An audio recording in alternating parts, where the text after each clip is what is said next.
Rouse's Markets is voted best grocery store in New Orleans, best grocery store in Baton Rouge, Mississippi, Gulf Coast, Thibodeau, Houma, Hammond, Lake Charles, Mobile, year after year. Thank you for choosing us best grocery store on the Gulf Coast. Number one. Thank you. Thank you. The number one grocery store In Mississippi, Alabama, Louisiana. 1 million customers a week can't be wrong. Welcome to Rouse's.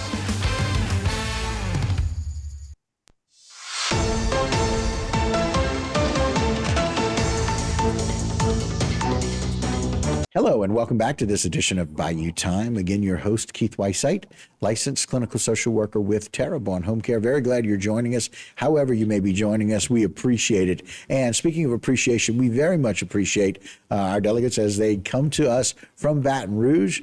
We go now to our two state representatives, Jessica Domingue and Beryl Amity. Ladies, thank you so much for joining us this morning.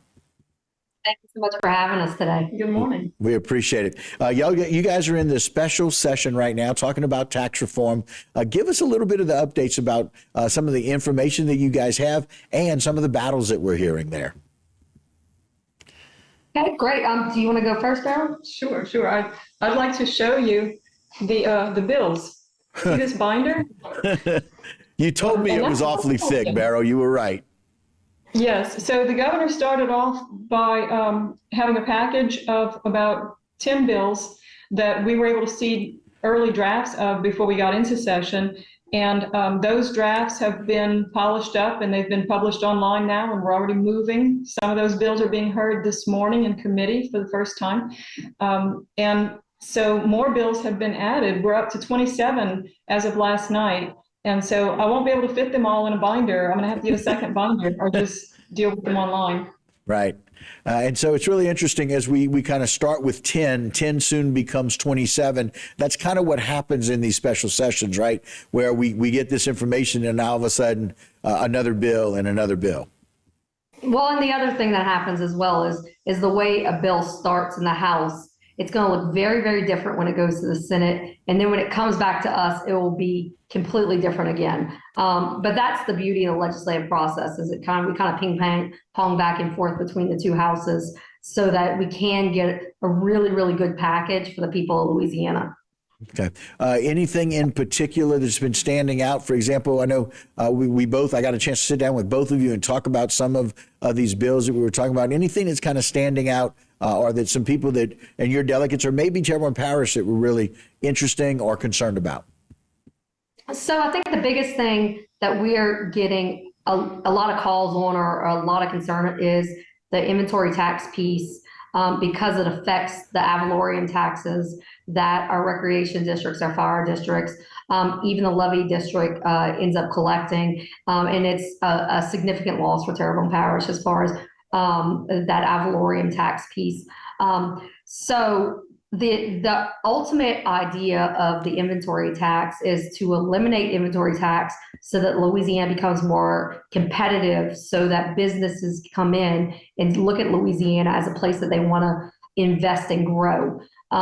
So, some parishes it affects more than others. Of course, Terrebonne Parish is unique because we have so many different entities involved. But we want parishes to be able to choose whether they want to opt in to, and when I say opt in, I mean continue to collect the inventory tax, or opt out mean they do not want to collect that inventory taxes as well. And there's a financial incentive as well. If parishes were going to be able to stop collecting that inventory tax, for Terrebonne Parish specifically, it's to the tune of $15 million that we would get. It's one-time money that we would get to be able to kind of offset some of that cost.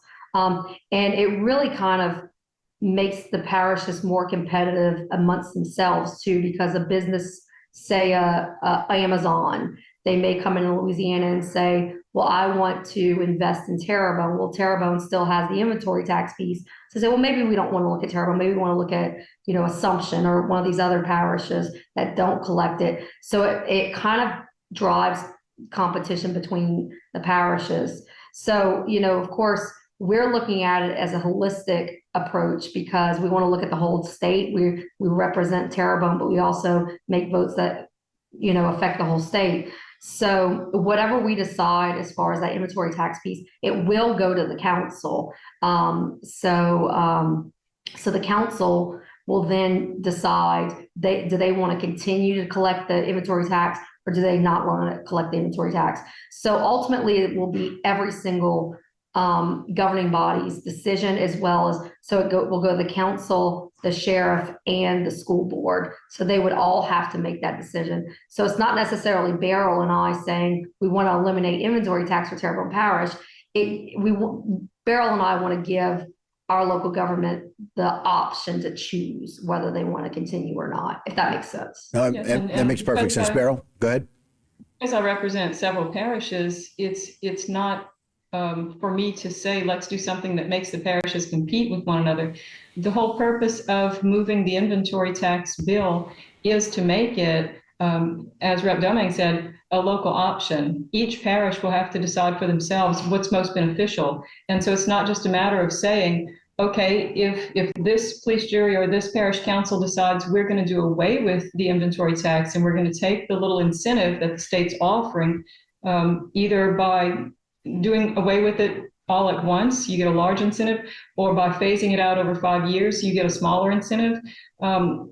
Either way, it's up to the parish to decide what's most beneficial for them. And it's not just a matter of, oh my goodness, we're going to lose all this money. There are other parts of the governor's plan here that will make it so that parishes will actually receive more revenue. In Terrebonne, because we have a consolidated government, but we didn't consolidate fire districts and rec districts, Terrebonne's council will have to decide if they want to pursue this. How will all of the little districts still be made whole? If the new revenue that's coming in, or the revenue that's increasing in Terrebonne, is all coming in the form of sales tax, for example, then the parish will have to decide how to funnel that sales tax revenue to the district so that they can be made whole or kept whole. I appreciate that. I want to tell you, we got to take a short break, but I certainly want to keep talking about this. So we're going to take a short break. We're going to come right back with our representatives, Domingue and Amity. Join us, will you, here on this Bayou Time as we continue. Today's social media segment is brought to you by Terrebonne General Health System. Your health is our legacy. Rouse's, you're either local or you're not. Buick, the craft of modern luxury. St. Martin and Bork, know your rights.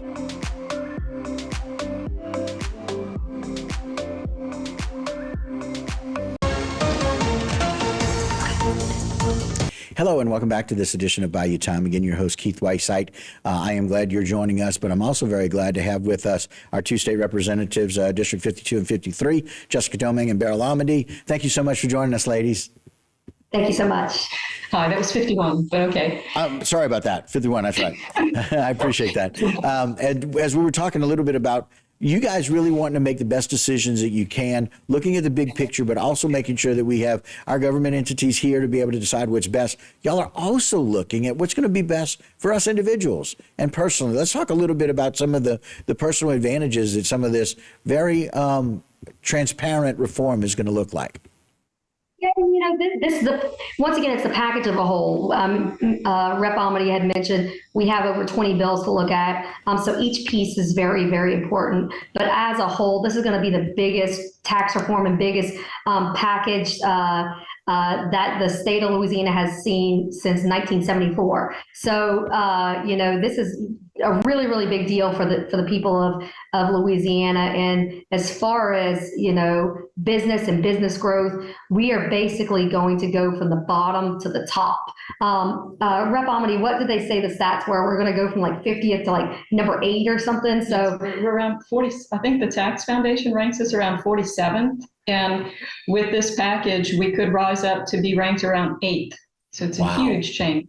Wow. Mm-hmm. Very, very good. And again, there's so many advantages to this, and we appreciate you guys looking at that binder and the other 17 more about what we're going to be able to do to really have benefits for both business and individuals coming through this reform. Yes, and the biggest advantage to individuals is going to be the lowering of the state individual income tax. Right now, we have 3 tiers. And the bills that pass will cause it to become a single tier. The first $12,500 of income is not taxable. So those in our state who have the lowest income won't even have income tax. After that, everybody's going to be at 3%, one flat level 3%. And eventually the goal is to move it to 0. But for right now, we're trying to get it to 3%. And there will be other advantages to certain parts of the population. Would you like to talk about the seniors? Yeah. So one big thing, the seniors in our state are going to get is we're going to have no tax at all on prescription drugs. So we know that prescription drugs are so incredibly expensive already, and so we're going to stop taxing prescription drugs. We're also going to double the standard deduction for seniors, so they're going to get a huge tax incentive. So they can use their money on their families, or on their home, or saving, or whatever it is that they want to do.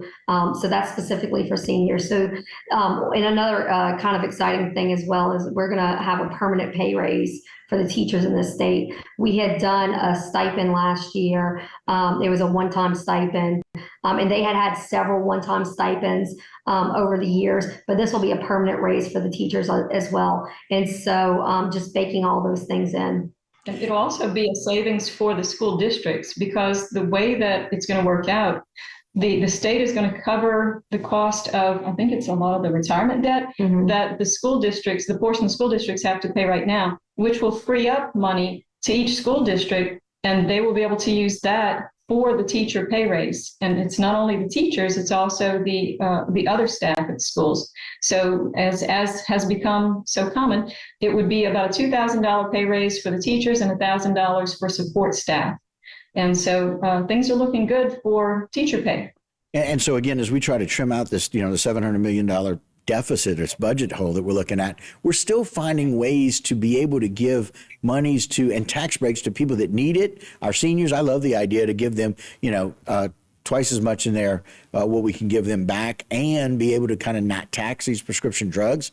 Two ways that are really going to help our seniors, and then making sure that we're thanking, appreciating, and being able to pay for a little more for these teachers that really need that. They deserve that, right? And so moving that to something permanent is a wonderful idea. And you had mentioned the deficit, and so part of this is trying to look at that. One big piece that I'm really excited about is taxing digital goods. Louisiana is one of the only states that doesn't have that in place. So imagine you buy a book at Second and Charles, and I mentioned that because it's local. So if you buy a book at Second and Charles, you pay a tax on it. But if you buy an audio book or you download a book off of Amazon, you don't pay local sales tax on that. And so we're losing some money as far as the state and on digital goods. And so that's going to be one piece of it. There's some other services as well that are going to have a small tax on them also. But all this is to help with that deficit and to help Louisiana look a lot more like other states. And also to help, distribute that more evenly. And so not just Louisiana citizens are going to be paying those taxes, but tourists and, maybe people who aren't doing the best thing, or maybe aren't paying their fair share of taxes. They still, go to a car wash, or they go, to a salon or things like that. So they'll be paying the taxes as well. And so it really is just kind of talking about illegal aliens. Yes. She was very... Imagine, we had how many millions of people come for Taylor Swift last week, and they're not necessarily Louisiana residents, but they still can contribute to our economy here in Louisiana. So it really is just kind of making it so that everybody's kind of paying that. We appreciate that very, very much. And so as our representatives from District 51 and District 53, very, very thankful for what y'all are doing and how we're trying to capture those things. Thank you for your time, ladies, and for giving us a little bit better understanding and explanation about what's really going on over in Baton Rouge. We appreciate it very much. Absolutely. And hopefully we can check in a couple of weeks and let you guys know how things are transforming as the process moves. We appreciate it. Thank y'all so much. Thank you. All right, guys, that'll do it for this particular segment and this Bayou Time. But don't go anywhere. A whole lot more local programming right here on HTV. Today's social media segment is brought to you by South Louisiana Bank. It's better when we bank together. Waits and Downer, attorneys at law. Terrebonne Ford, built Ford tough.